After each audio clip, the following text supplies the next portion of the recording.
Hi, my friends. I wanted to share a fun lesson with you today all about eggs. Now, eggs are a sign of spring because so many creatures are laying eggs and new things are being born. You often see them, these are just plastic, all colorful. Some people might decorate them.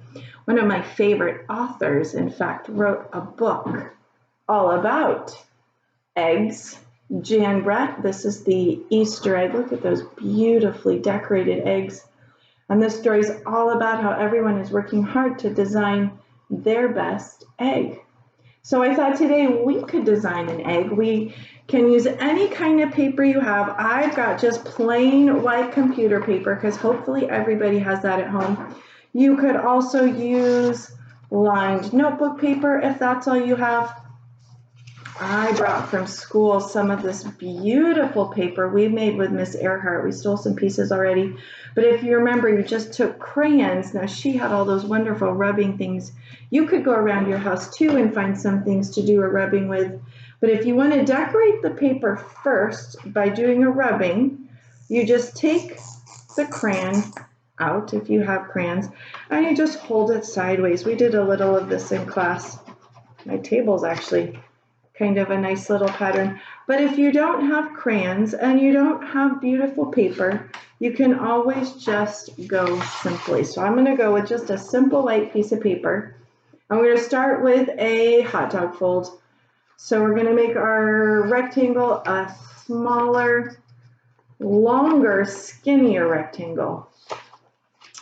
And on that rectangle, we're going to draw half an egg. So we're going to make half an oval shape, almost filling the whole rectangle because we want our Easter egg to be as big as it possibly can. Now, of course, it's not going to be perfect.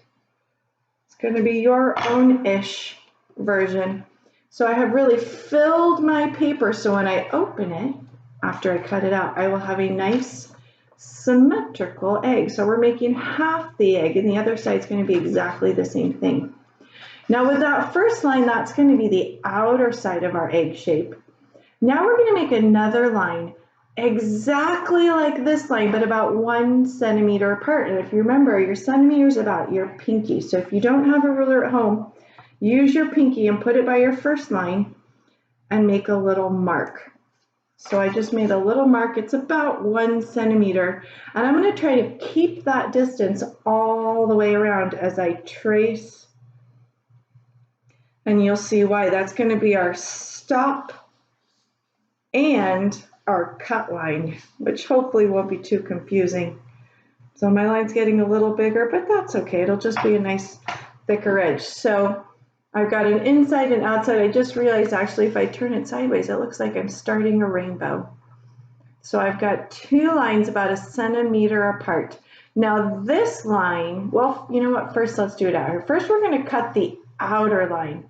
So we're going to cut the outer line of our egg shape so that we can make our rectangle more of an egg.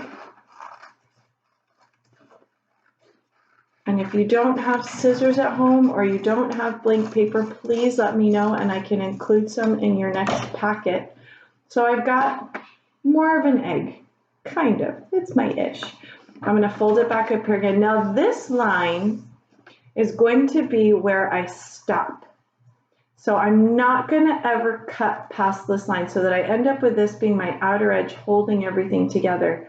And I'm going to first start by just drawing 2 straight lines right across the top.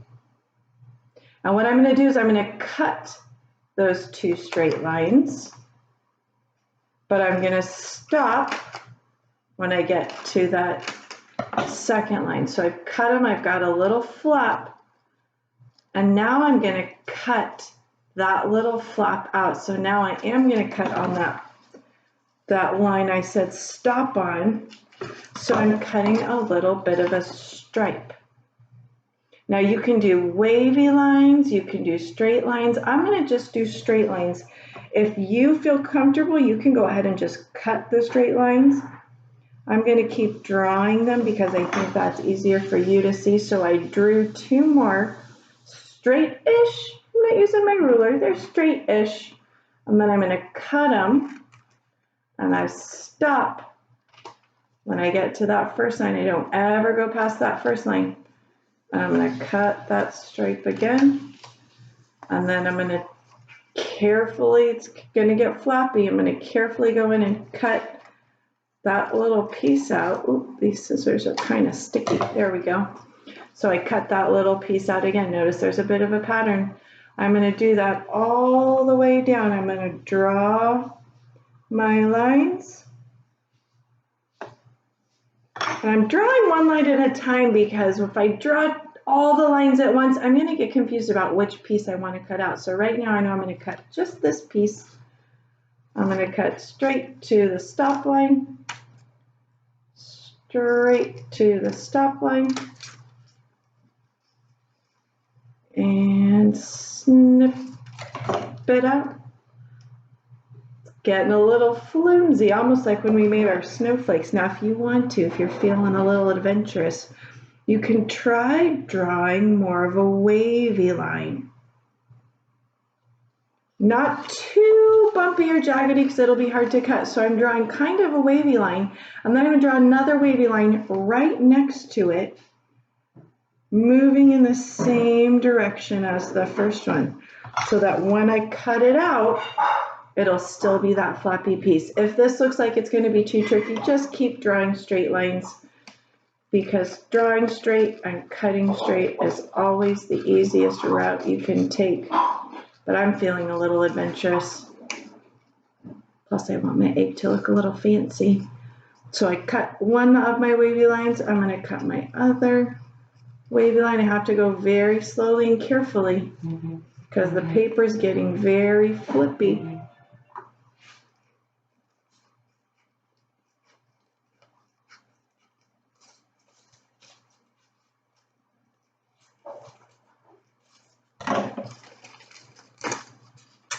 And then, as you'll start to see when you open it up, you have a beautiful egg for spring. You can decorate it if you didn't already with just some little extra bits on top.